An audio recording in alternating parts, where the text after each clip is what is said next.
bahwa Mandar bukan bangsa. Mandar kalau dikategorikan sebagai suku, bagi saya kerdil.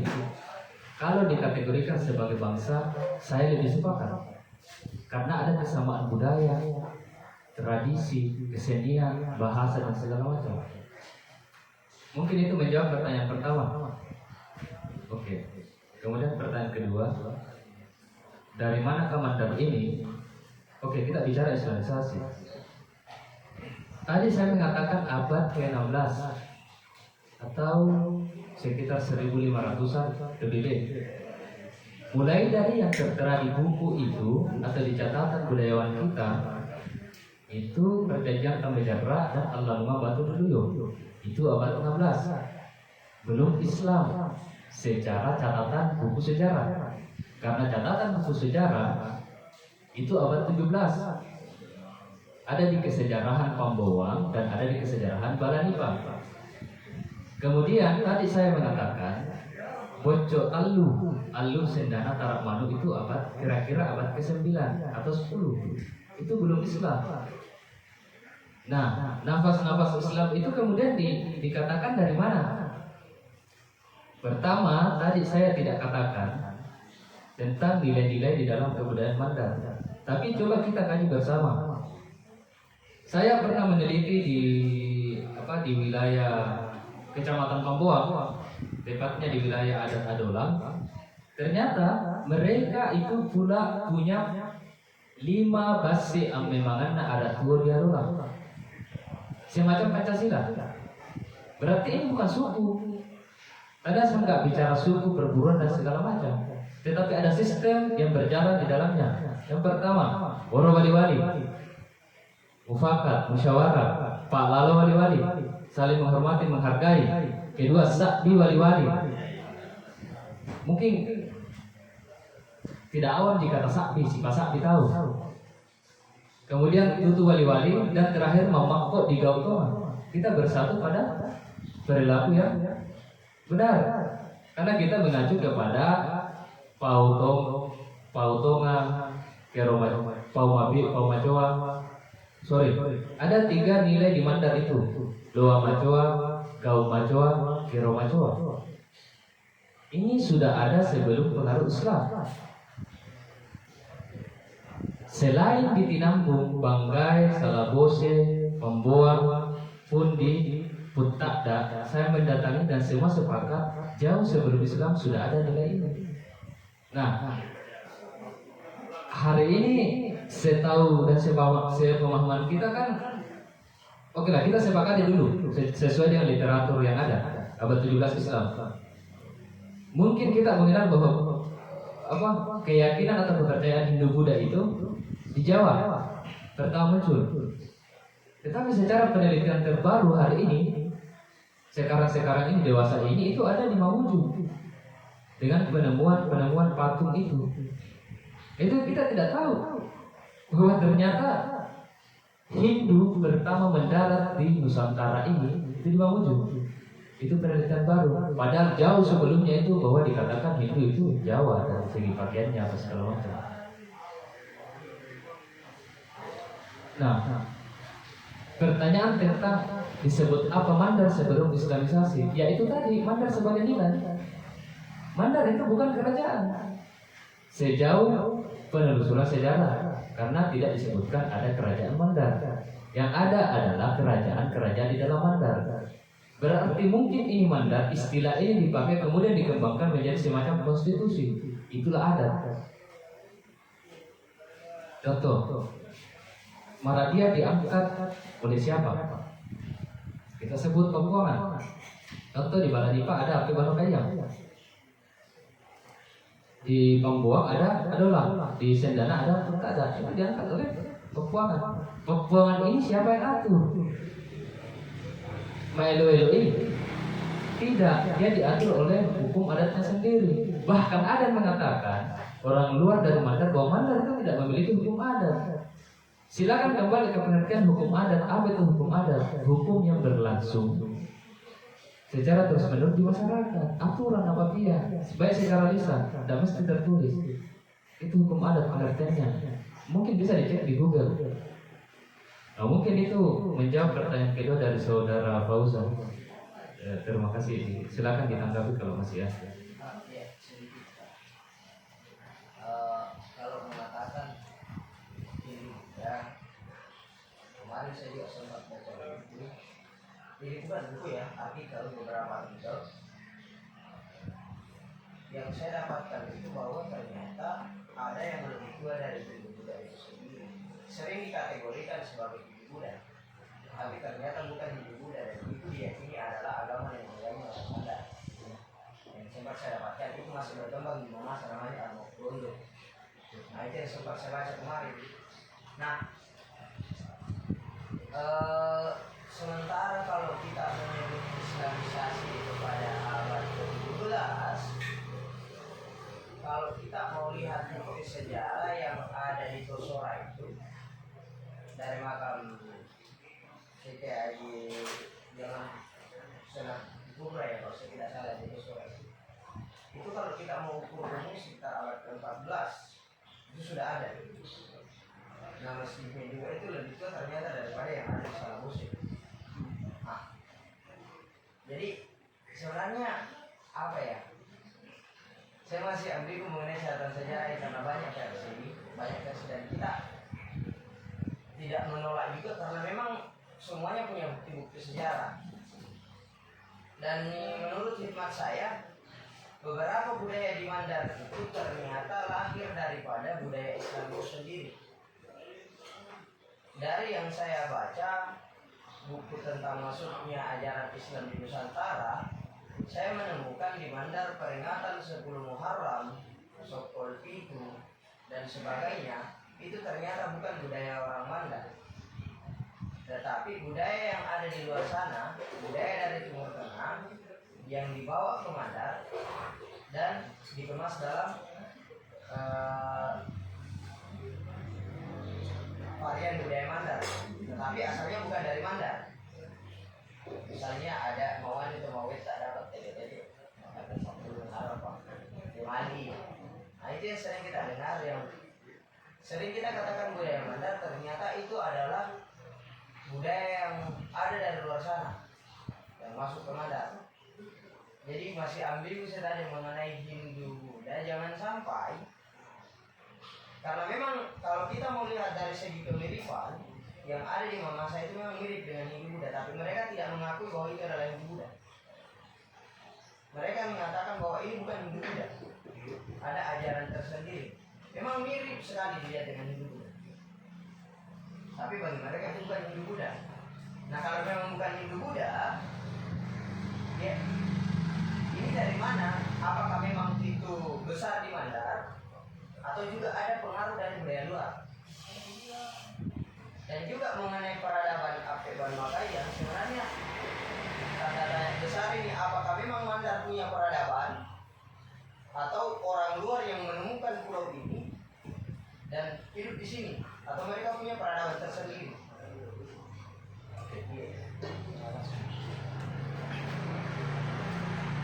Baik, saya kira sudah cukup sangat jelas pertanyaannya.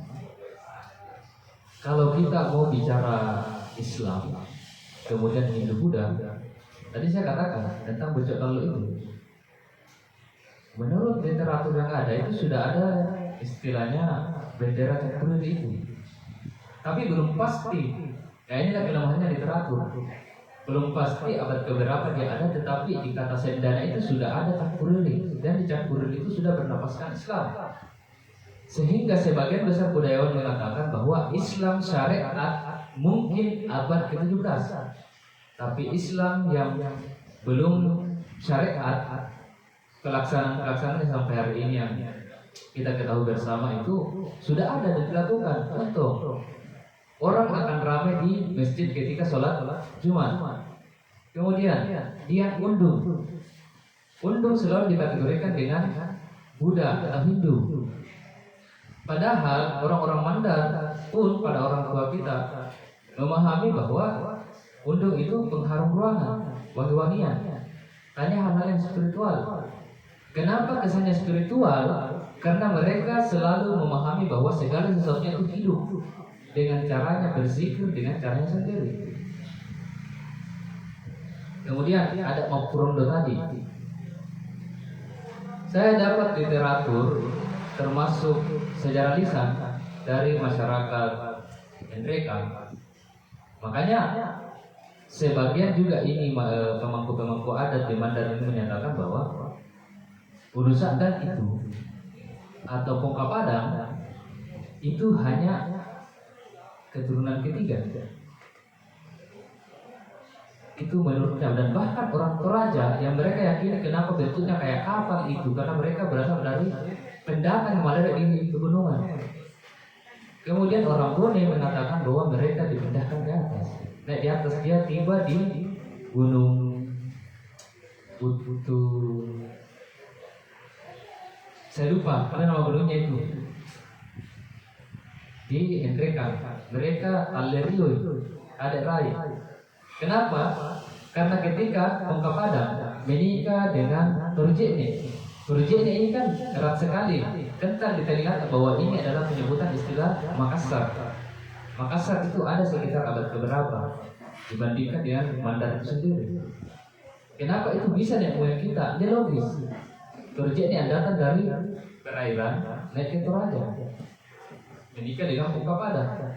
Ya kalau secara sejarah literatur itu masih rancu karena Lontara itu bukan punya kita. Teks atau naskah Lontar itu tanya adalah Mandar. Itu dibuat oleh orang-orang Bugis atau Makassar.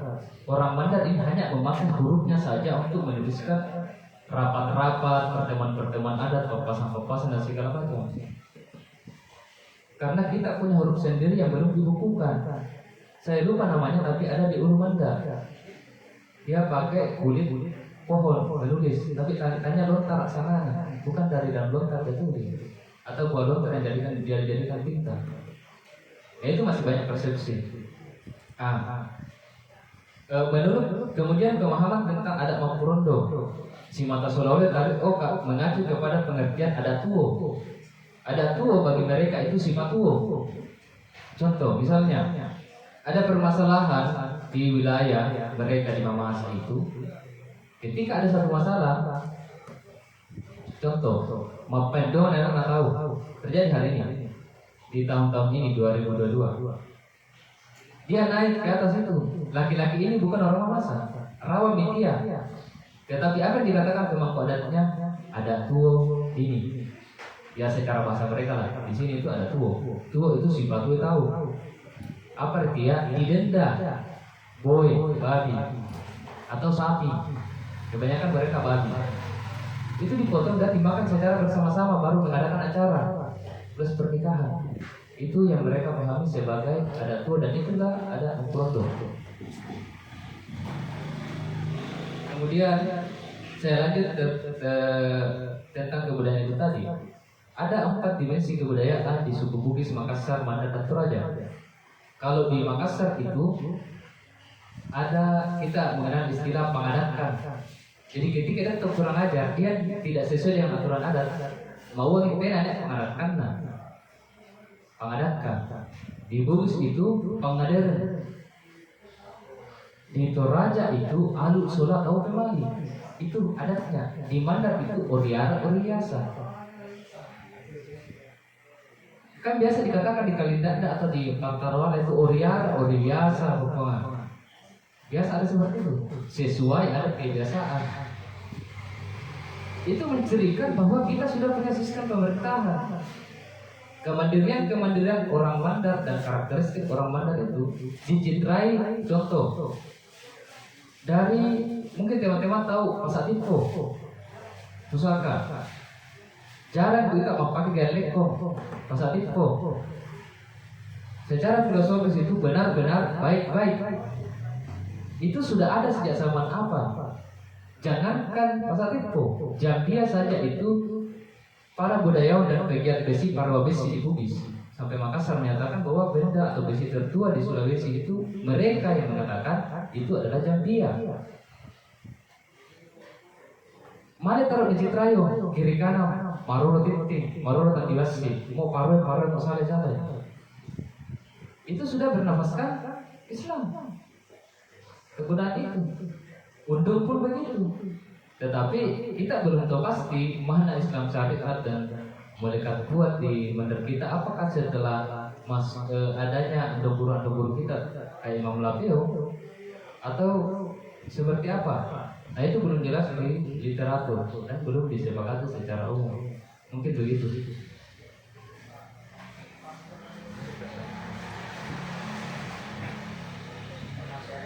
Baik, mungkin dari teman-teman yang lain masih ada yang ingin ditanyakan. Kami persilahkan.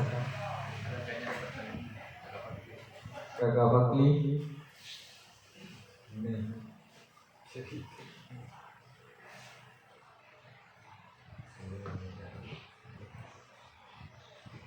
Ya kalau belum ada pertanyaan yang terlintas, mungkin saya lanjut sedikit. Tidak apa-apa ini moderator. Silakan santai-santai teman-teman. Contoh di mandar ini sudah lama kita mengetahui tentang lipat sakbe. Saya mengacu ke bagian adat dulu. Lipat sakbe itu sudah banyak diakui oleh wilayah-wilayah luar dari mandar itu bahwa bukan dari mandar. Tetapi penelitian terbaru atas nama Abdurrahman orang Buton kalau tidak salah, dia bukan orang Mandar, bukan orang Bugis, bahkan orang Makassar. Jadi lepas dari subjektivitas dia. 4 tahun dia meneliti di Mandar, ternyata di Pak Sakbe itu lahir di Mandar. Dibuktikan dengan penelitiannya dia di dalam jaringan maritim Mandar, bukunya. Dia juga mengatakan bahwa ternyata di dalam buku-buku atau catatan-catatan Belanda, baik di Batavia, di Jakarta, plus di Sumatera, itu kan termasuk kapal Van der Weyck. Catatannya itu betapa tangguhnya pelaut-pelaut dari Mandar. Pada intinya demikianlah kehebatan pelaut-pelaut dari Bugis atau Makassar. Ada sesuatu di Mandar itu yang sangat kuat, yang kita tidak punya kepercayaan diri untuk mengakuinya itu dengan cara meneliti atau mencari tahu.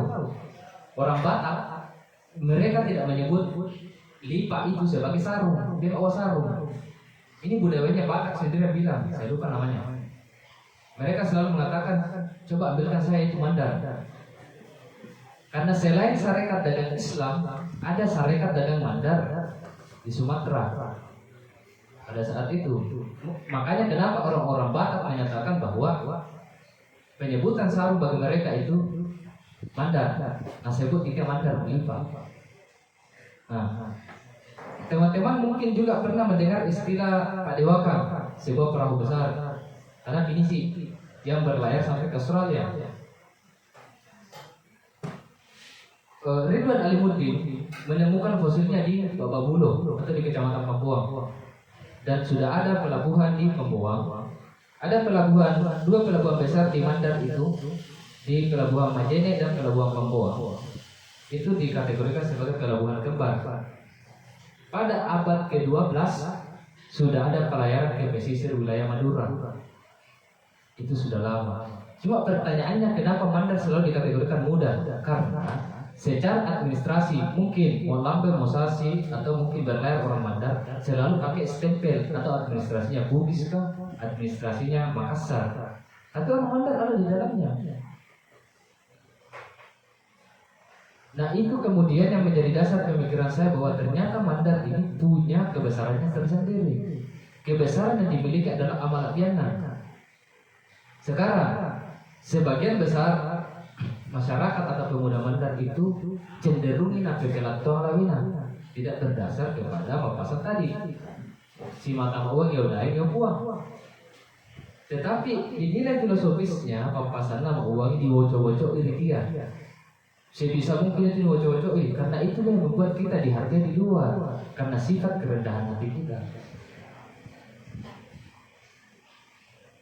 Para budayawan pun mengatakan di Pak Sakbe itu motifnya cuma yang paling sering muncul itu garis lah, vertikal dan horizontal, terlepas dari warna apa, model apa, untuk ini ada penempatannya masing-masing. Itu menandakan bahwa ada hubungan keterkaitan dengan Sang Pencipta. horizontal sesama manusia semesta. Hablum minallah, hablum minannas, hablum minal alam. Itu yang sudah diterapkan oleh masyarakat Sunda sejak lama. Kalau kita mau bicara dari mana mandat datang, dari mana mandat kemudian tiba-tiba seperti ini, kali dada pun perlu dipertanyakan. Penggunaan sarung pun perlu dipertanyakan karena kita sangat mirip dengan budaya Melayu. Kita punya kali dada, Melayu punya pantun. Pakaian orang-orang Melayu, sarungnya pun pendek naik. Kita pun seperti itu. Tetapi yang membedakan kita dengan Bugis dan Makassar, sarungnya itu panjang menjulur ke bawah. Orang mandat itu sampai menutupi lutut. Itulah kebudayaan tradisi kita. Terlepas dari bagaimana kesejarahannya, karena saya betul-betul mentok wilayah